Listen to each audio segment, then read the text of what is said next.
Welcome to the Alcohol in Public Places Bylaw hearing and deliberations. I'm going to begin with the karakia when we're ready.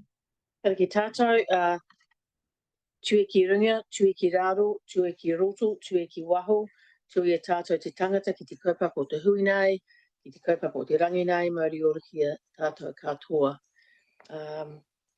Bind above, bind below, bind within, bind beyond, bind us to the purpose of our meeting, to the purpose of the day. We have nobody on Zoom.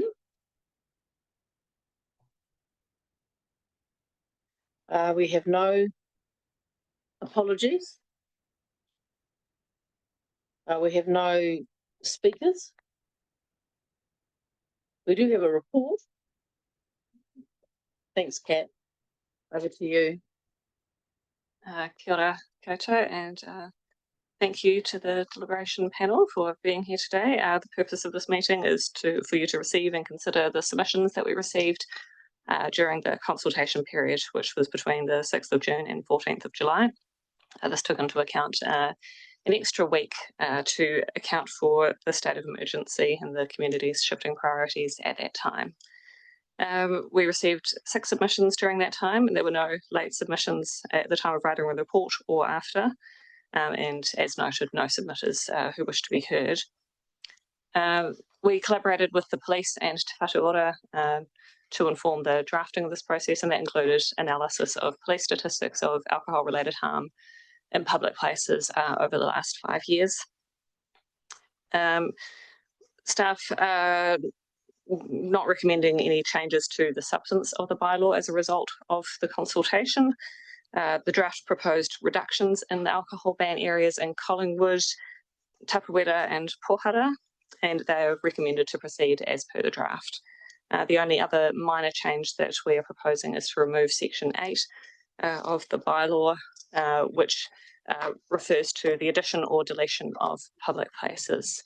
And this basically just sets out the consultation requirements and is really a duplicate of the requirements that are already set out in the Local Government Act. So they've been deemed unnecessary. Other than that, I will take the report as read, and I'm happy to answer any questions.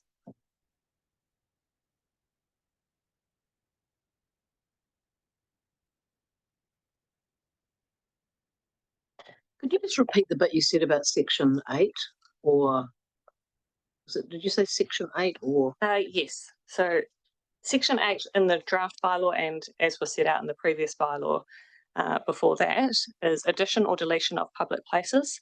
And so it says that the council may, by resolution and following a special consultative procedure under Section 83 of the Act, may add or remove public places covered by this bylaw.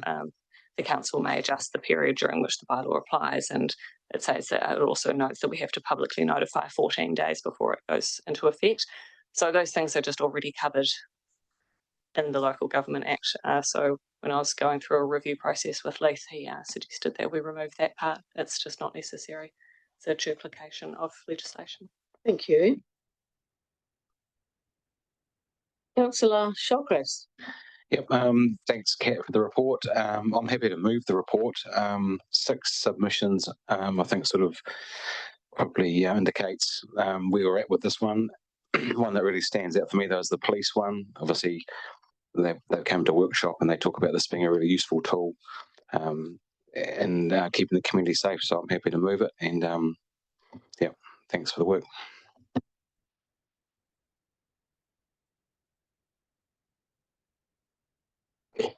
Councillor Maru.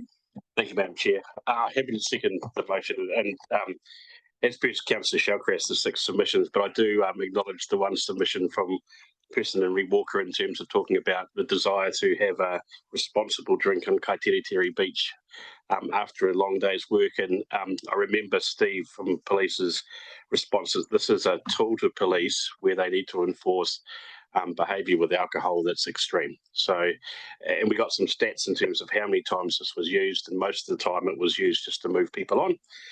So not to encourage any ratepayers to breach the alcohol in public places bylaw we're about to pass, but that wasn't the intent of this this bylaw, or nor will it be going forward, I'm sure. So on those bases, happy to second this. Thank you. Councillor Ellis. Thank you, through you, Chair. Kat, I just wanted to get one thing clarified. We had one submitter who wanted more controls in the Berryfields area, and yet police weren't concerned about that at all and didn't recommend carrying that on through.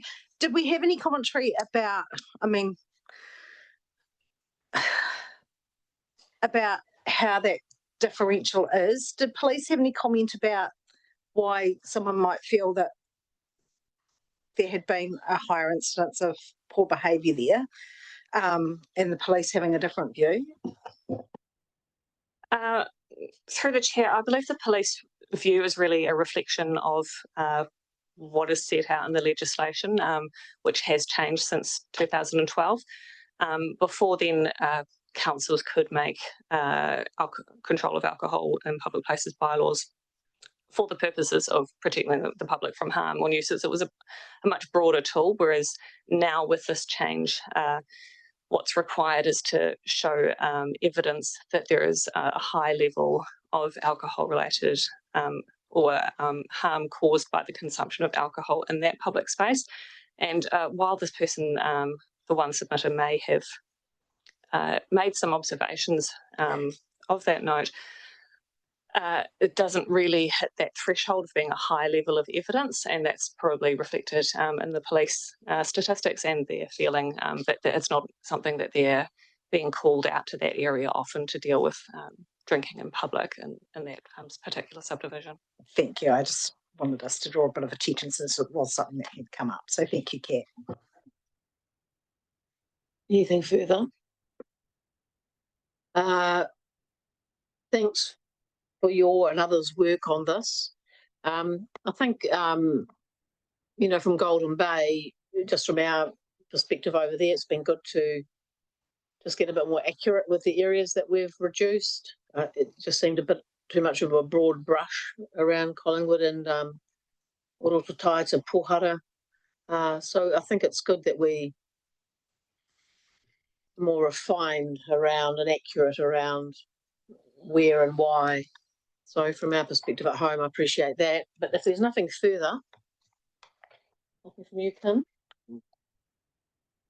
Nothing substantial. I just really feel that the lack of submissions is also a reflection of, well, the low number of submissions is also a reflection of the work that was actually done by the staff in putting that proposal together. And I think it reflects really well on the team working together across the different parts of the council to come up with a package that hits more narrow legislative requirements and fits within that lane. So I think while it might seem a low number of submissions face value, actually the other way of looking at it is it's a job well done to put together what was put together. So just leave that out there.